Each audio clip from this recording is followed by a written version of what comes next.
The Prodigal Son.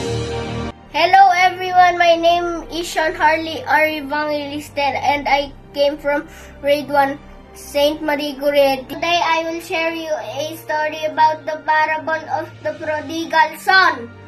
This is the parable that Jesus told. There was father who had two sons.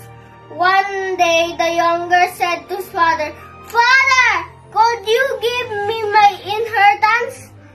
The father thought about it and decided his sons could have the money now, and he split it evenly between them. Very soon after the younger son received the money, he decided that since he had so much money, he would move to a different country and have some fun with it. When he left for a good took every last thing he had and didn't plan on returning. He wanted to be grown up and spend all his money. While the son was gone, he spent all the money he had right away. He didn't think to save any of it. He enjoyed wild parties and spent money on many other things that God wouldn't be happy with. After he had spent all his money, the country he was living in became very poor and they hardly had enough food for everyone. It was even worse for people who had no money because food became even more expensive. So it was very hard for people to get any food. The son was in trouble. He had no money, no place to live, nothing to eat, so he had to get a job. The only job he could find is feeding pigs.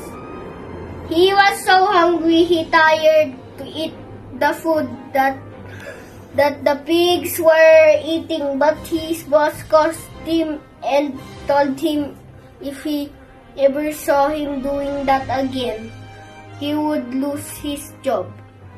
One night, the son went to bed hungry, and when he woke up, he realized something and made a plan.